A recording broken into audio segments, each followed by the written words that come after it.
The Converted Man here. I've talked about this a long time ago, but I think it's worthwhile readdressing this meme. The meme of the no true Christian. Now, as a former Christian, I have had said to me by current Christians, "Oh, you were never really a Christian." At which point, they become dead to me and I stop listening or caring to what they're saying. And here's why. Because it's a logical fallacy. That's why. So, there's a number of problems besides just being a logical fallacy of the no true Scotsman. But I can easily use the New Testament to disprove that you're a real Christian. You have to have every single beatitude, and it doesn't say like you have to have them like every now and then. It just says you have all of these beatitudes. And there's other passages that say that you'll know them by their fruits. So we have to see the effort of your labors. We have to see that you're doing good deeds and such. And that has to be something that you can demonstrably demonstrate and that you wouldn't be shy about doing so. There's other verses I could point to where it says that you basically have different abilities. You should have the ability to speak in tongues and do all these other spiritual gifts that were ways to prove that you actually had God with you. And now some people say, well, that was just for the early church, but it never says that these abilities would go away in the Bible. It just says that's how you'll know that they're Christians. So I could easily use verses from the Bible and turn it right back on you and say, well, according to this, you're not a Christian either. So now what? Neither one of us is a Christian. But here's the thing.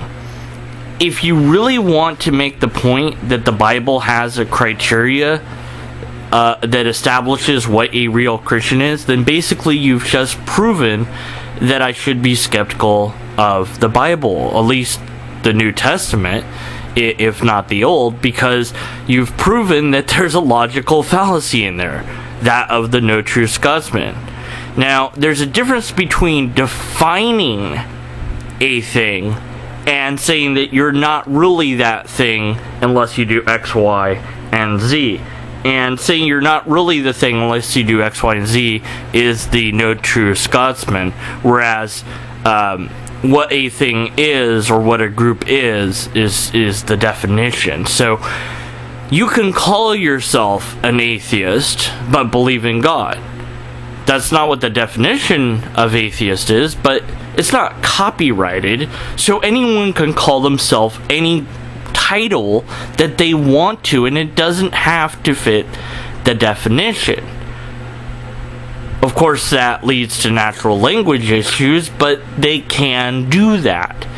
A deist could call themselves an atheist if they wanted to. I don't think that they would, but they could.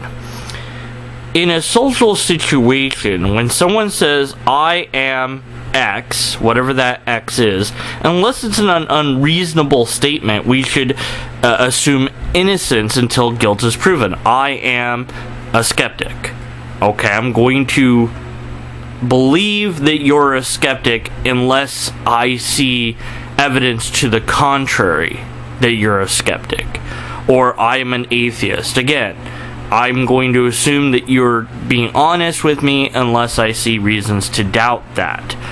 And perhaps I don't understand what you mean by it, because if I start talking about how strong my belief in God is after I told you I was an atheist, you probably would want to ask, what's up with that? You know, doesn't an atheist not believe in God? No. Well, you see, the early Christians were called atheists, so I'm an atheist by that standard, or something of that nature. So it's better to use the common usage of a word / title for what you were or what you are. And the thing is, Christians will, many of them, especially apologists, will say that they were an atheist. Now, I doubt that for a lot of them. But I'll assume that they're being honest unless I can show that they're not being honest. Unless I can show and or prove guilt, then I can't say for sure that they never were an atheist. I just kind of have to go, okay, whatever. You know, they did lack a belief up until this moment. One example of that might be Kirk Cameron, who, according to his own words, was an atheist until the age, I think it was 17 or 18, the article I was reading said. And so that statement, that idea, I would assume came from him. And he had a evangelistic, change.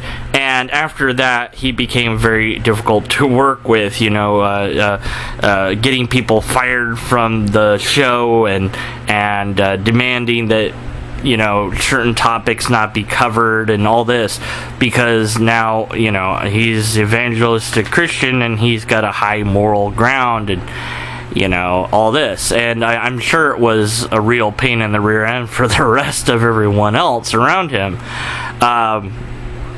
So there was a definite change in the way he thought of things. Maybe he did believe in a God before that, or maybe he didn't even think about it. But certainly once he became an evangelistic Christian, he became very obnoxious and hard to work with, at least according to the crew and the people that worked with him, as far as the actors, have been kind of hesitant to say what they think of it, or they're kind of, that's his thing, it's like, we don't want to, you can't really, you can't really go out on a limb and just bash him, because, that could hurt your ability to get a job as an actor or an actress or what have you.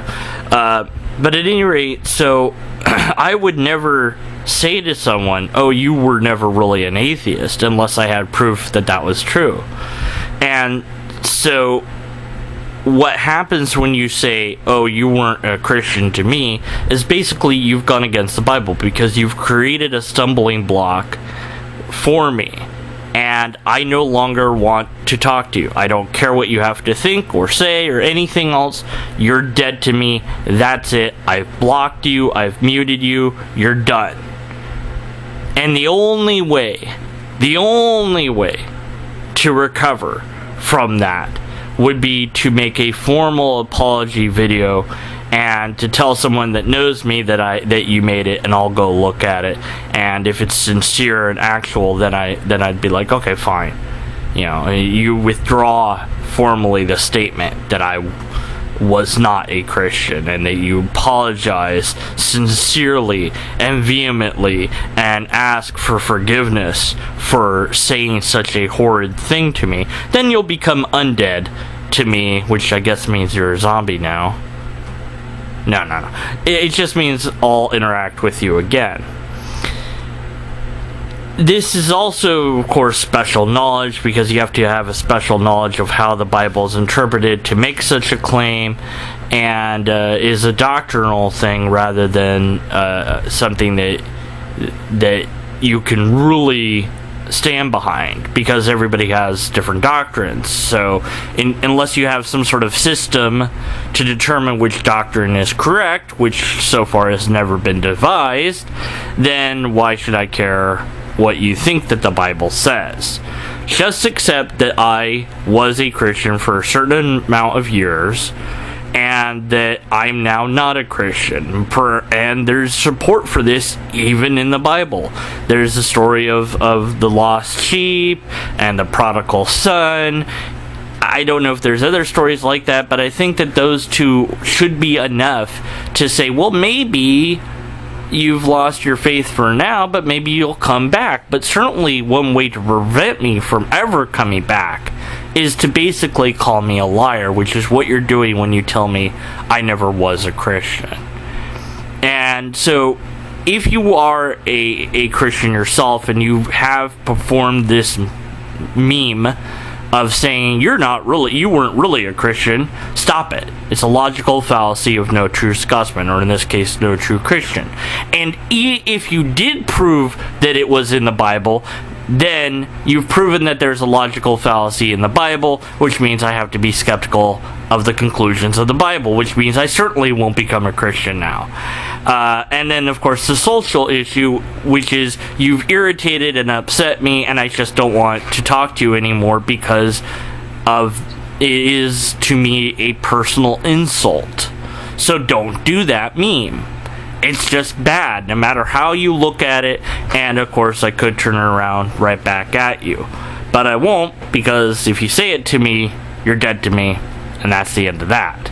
So don't do it to me, and don't do it to other people, because it's a logical fallacy, and it's rude, and you're not going to get people to be on your side by doing that. So presume innocence and say, okay, fine, you were a Christian, and think maybe they're the lost sheep. And so don't try to get your doctrine in there, even if you do believe that they can't really have been a Christian or whatever. That would have to come way later. The doctrine stuff has to come way later, after you've convinced them that Christianity is true to some extent. Then the doctrine can come. But when you put your doctrine first, you're idolizing the doctrine, not the God, and so you're promoting that as an above your own God, which makes me additionally skeptical that you actually care about your God. So I mean, layers of problems of this meme just keep adding up. So if you've done it, stop doing it, and encourage other people to not do it. Until next time, don't do stuff like that. This is Deacon for the Band, signing off for now.